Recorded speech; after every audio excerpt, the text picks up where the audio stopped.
Hello, my name is Pamela Pereira-DaPonte, and today's discussion will be about behavior guidance. Before we get started, just a few little housekeeping tips. I'd like to let you know that if you need to use the bathroom, it's right through the door, down the hall and to your left. And if at any time you need to go, just get up and go. Don't feel the need to ask. And also, I'd appreciate if you turn your phones to either silent or vibrate. And if you must take a phone call, just get up and leave the room, and you can take it in the hallway as to not disturb the rest of the class. Thank you very much. So back to behavior guidance. Just for this segment, I just want to let you know, unfortunately, the PowerPoint presentation is reversed, and I don't have an option on the computer in order to make it proper for you. So this was my solution. I'm sorry. So let's get back to it. So specifically, the learning objectives we'll be talking about today are exploring behavior as a form of communication and effectively communicating with a preschool child. So the first thing we have to ask ourselves is, what is behavior? Can anybody tell me something about behavior? What do they know about behavior? How does it look? What does behavior look like? What does it sound like? Child yelling or screaming? Yes, that's definitely behavior. Kicking, punching, correct? That would totally be behavior as well. Oh, a child coming up and giving you a hug? Yes, that would be behavior too. So behavior can be manifested many different ways. So let's just talk about the different types of behavior. What is behavior? Behavior is a reaction to our environment. Behavior can be positive or negative. So a negative behavior would be, one of you mentioned kicking and screaming and punching. Absolutely, that would be a negative behavior. Positive behavior, on the other hand, would be a child coming up and giving you a hug. That would be a positive behavior. Behavior is a communication tool, and we'll explore that a little bit further. Behavior can be seen or heard. So seen would be, of course, pushing or kicking or something along that line, and heard, yelling, screaming. Behavior always has a purpose and a function. It's up to us as the adults and the parents and the professionals to figure out what that purpose and function is. And we can kind of figure that out by using many different tools, just checking body language and looking at what's in the environment and what time of day it is. We'll get into that too. So let's discuss the ABCs of behavior. The A would be the antecedent, or what occurs right before the behavior happens. The behavior is the B, and the behavior is what you actually see or hear. What is that child actually demonstrating? What behavior are you seeing? And the consequence would be what happened directly after the behavior occurs. It is probably a really good idea to set it up in the form of a chart, especially if you're a professional and you get to know your kids. I mean, obviously parents, they know their children, but as a professional, you spend a lot of time with the children and you get to know those children pretty well too.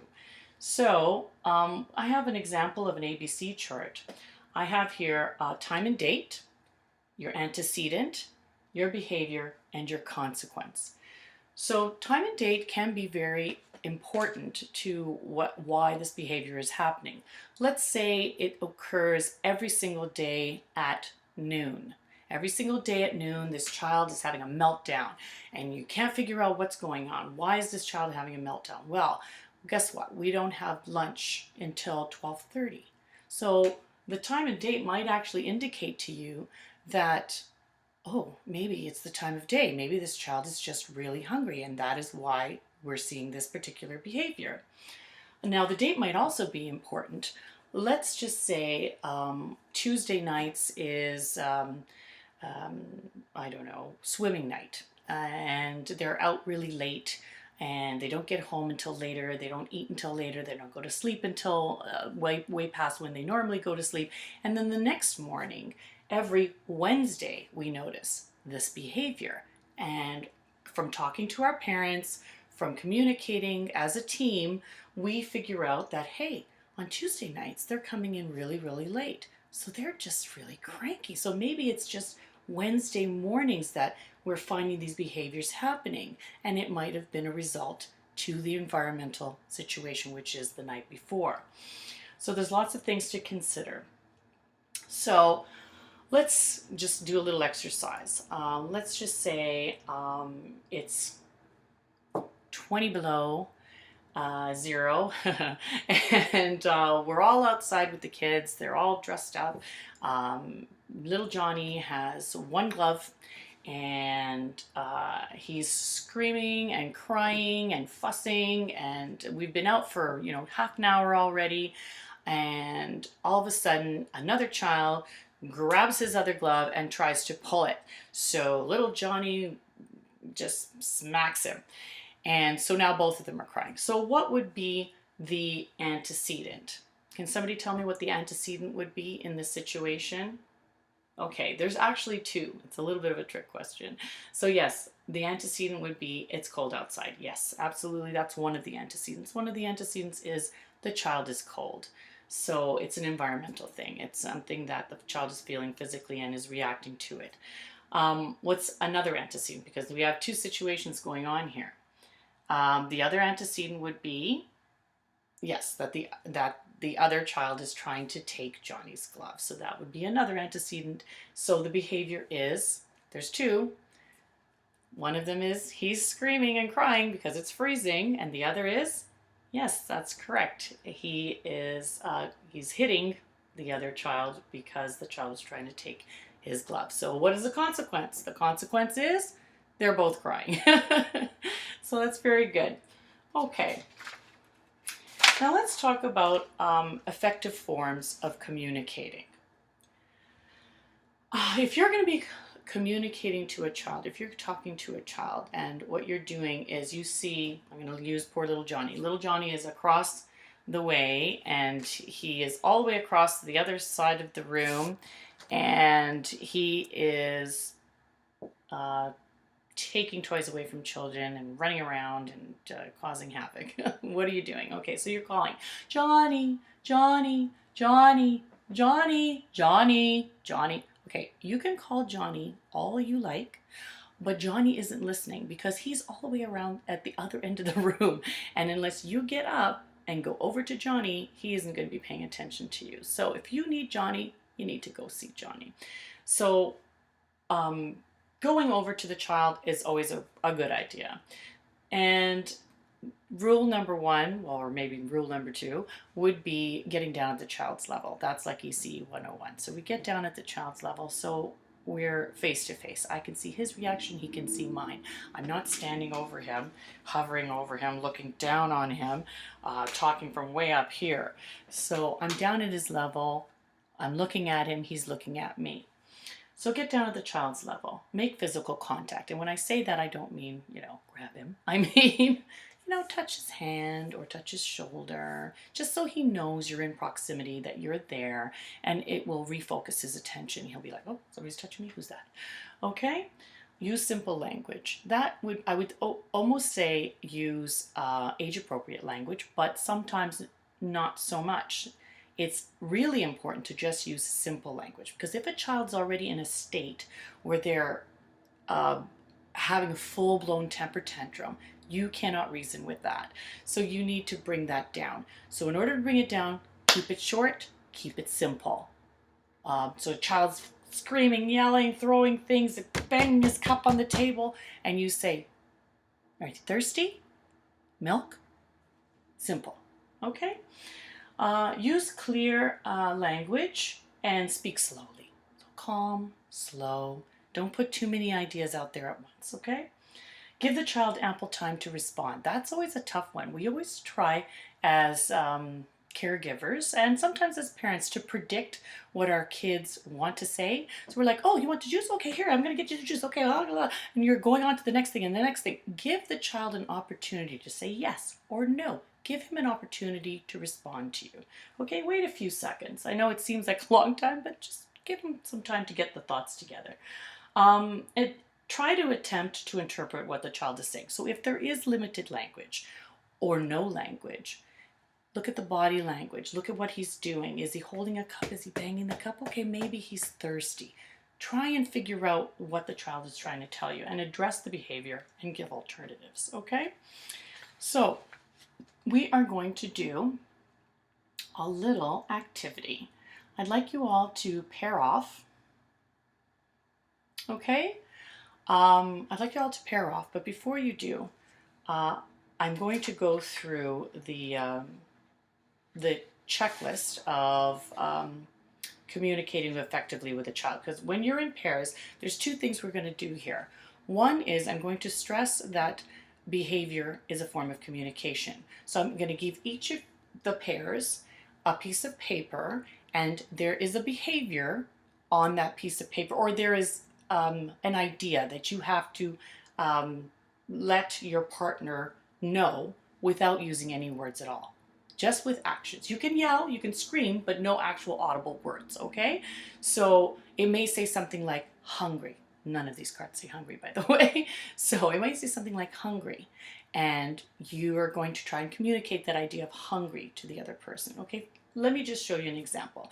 Let's say I did this. What do you think is going on there? What's that behavior telling you? Not that the teacher's crazy. Okay, so yeah, I'm choking. Right, of course, because everybody knows that when I'm doing this and my eyes are popping and my tongue's sticking out and my hands are around my throat and I look panicked, that is a sign that I'm choking. And I was able to communicate that to you without any words at all. Okay, so that's one part of the activity. The other part of the activity is for the adult in the situation. So one of you is the child communicating, and the other one is the adult trying to figure out what the child is trying to communicate. So you're going to go through all of the effective forms of communication. I'm going to give you each a checklist, and this is your checklist, okay? And I'll just read it to you. It says, you're going to be looking for these things. You're going to be making sure that you do all of these things, and they're going to be making sure that you do them as well. And then we're going to switch, and I'm going to give you different cards for that as well. Is the teacher physically approaching the child? That's one. Is the teacher getting down at the child's level? Does the teacher make physical contact, touch the shoulder, take a hand? Is simple language being used and delivered clearly and slowly? Is ample time being given for the child's response? Is the teacher attempting to interpret what the child is trying to say? And was behavior addressed and alternatives offered? Okay, so I'm passing these around to everybody, to your partners. So keep that in mind when you're doing the activity. I'll give you a few minutes for that, okay?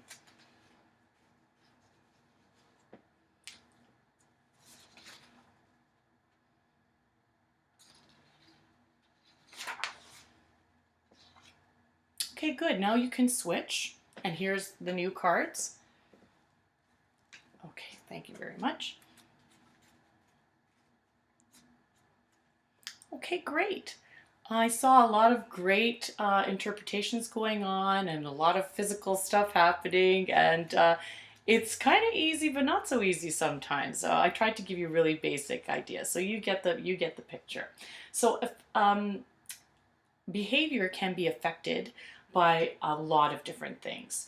We've already discussed environmental issues like it's too cold, it's too hot, the child's hungry, physical situations might be going on. There's a lot of other things as well. For instance, the child may be sick. Is the child ill? That would definitely affect their behavior.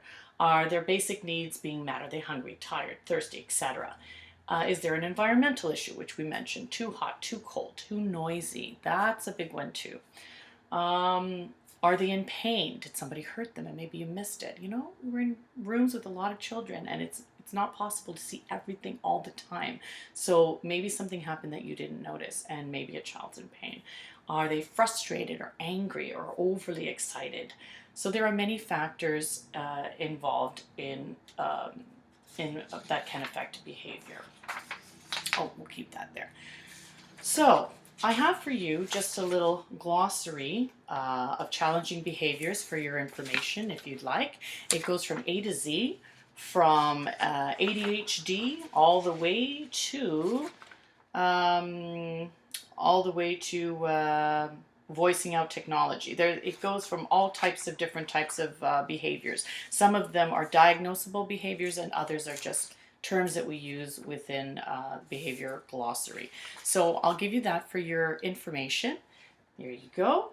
And if you want to look something up, you can go ahead if anything there interests you. So we're just going to take a few minutes and if you could just do your feedback forms and hand them in on your way out, that would be great. And I'm going to give you the behavior guidance little quiz that you can bring back the next class, and we'll go over all the answers then. If in the meantime there's anything you need to ask me, any questions you want to ask or anything, I'll be available after class. I'll be here for another 15 to 20 minutes. And if there's anything you think about when you get home, then please feel free to contact me at 123.com. Okay? Thank you very much. I look forward to hearing from you, and I look forward to our next class. Thank you.